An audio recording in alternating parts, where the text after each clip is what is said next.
The elected president of Uganda Kyagulanyi Ssentamu Bobi wWine amaze okutuuka e Katonga era embeera bwetyo bweri baganda bange mikwano gyange tuli Katonga olunaku olwaleero ne His Excellency Kyagulanyi Ssentamu Bobi wWine awamu ne Dr. Kano Kizza Besigye. Omanyi bano kati bakumye empisa batidde okuswala anti babadde balowooza nti olukungaana lwaffe terugenda kubaayo wabula omukulembeze w'eggwanga mulabye nga kigenda balabisa anti Museveni ali ku Serena ate bino byenkugamba mukwano gwange biri Katonga era ng'omukulembeze waffe His Excellency Kyagulanyi Ssentamu Bobi wWine bw'atyo bw'ali nga bw'atuuse kaakati Museveni ali wali ku Serena naffe tugenda kukikubira wano e Katonga anti Museveni bw'ali mu kusinkana bagenyi be ku Serena naye ffe ebyo tebitukwatako ekitukwatako nti bannayuganda basanyufu bannayuganda tutambudde tutya era buli omu ali happy bye bitukwatako ebya Museveni n'akabinja ke tebirina we bitukwatirako so baganda bange ge mawulire ge mbadde njagala obbawa n'okubategeeza nti omulungi omulonde Kyagulanyi Ssentamu Bobi wWine amaze okuba nga atuuka era nga buli kimu kiri ddala fine buli kimu kiri very fantastic embeera bwekyo bweri Sofa embeera ekyali nzikakamumuko abasirikale bakeddewo bangi mama Winnie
munda later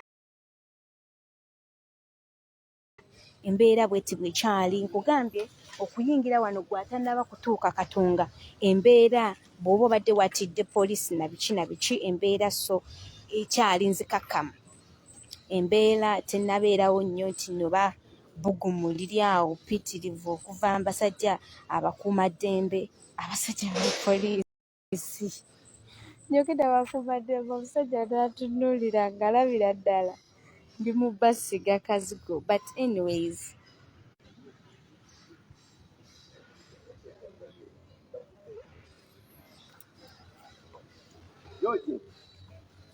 Kiri awo ate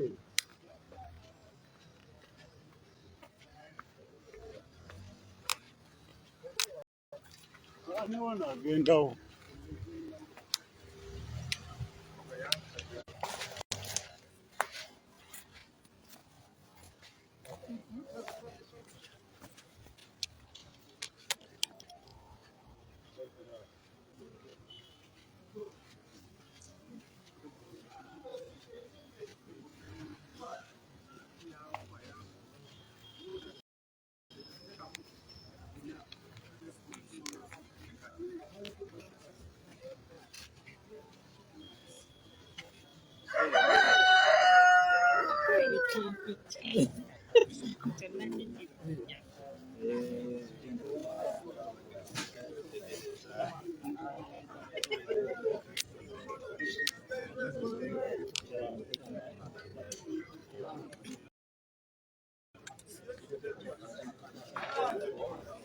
Ya embeera bw'etibeeri tutambula butambuzi otegeera bulungi embeera bw'etibeeri wano munda njagadde nkomewo ate munda nkulage ekiri eno munda muganda wange aliko ow'omukisa TV nkujukizaako nti ekiringa tuli eno ku FDC kale tusheyalinge tuliko abantu 30 buli omu asheyalinge ate tweyongereyo. Honorable Deputy Good Mayor yatuuse dda Honorable Nyanjula, bakansalas okuva mu National Unity Platform nabo batuuse dda. Ndabako omukulu Sharon Kinyigisha, ndabako sipiika we Wakiso, ndabako abakungu ab'enjawulo batuuse dda. Sipiika Lunansana bamaze dda okuba nga batuuka wano. Ogambye bw'atanaba kutuuka muganda wange kyensobola okugamba nti embeera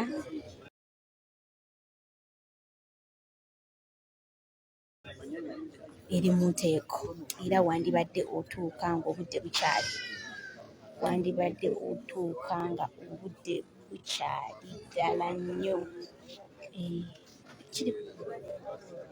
Bane tusheyalinge live yaffe eno, tusheyalinge live yaffe eno, tusheyalinge live yaffe eno.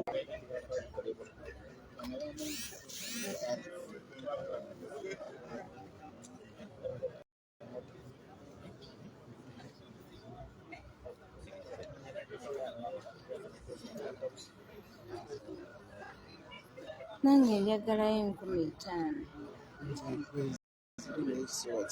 Kiswagijjako.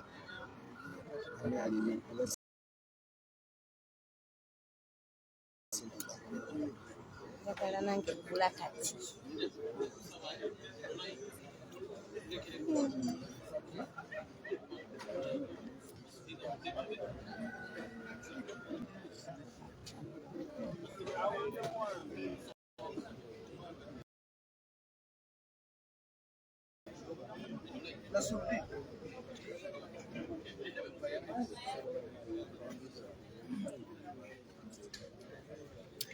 Kyambadde kawuki nkwatirako.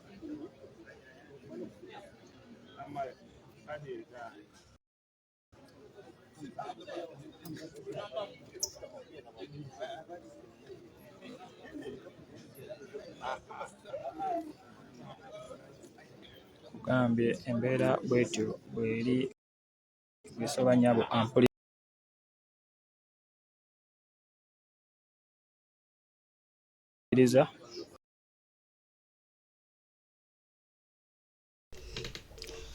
Embeera bwetyo bw'eri. His Excellency Elected President of Uganda Kyagulanyi Ssentamu Bobi wWine amaze okutuuka e Katonga.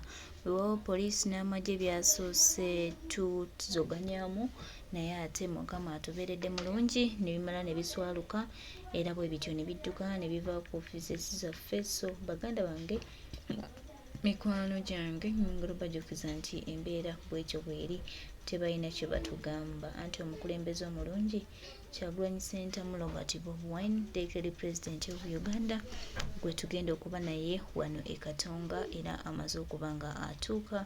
Tusanyuse nnyo okulaba we the National Platform, United Forces of Change. Yes, United Forces of Change. Tebalina kye bagambayo, baakedde naye balaba nga baswaluse, nga badde tebalina kyakukola kubanga ebyo bibadde bigenda kuzikira, ndowooza ne bagamba katubaleke naye nga ne butandutuse era buli kimu kyanigendedde ddala mu maaso.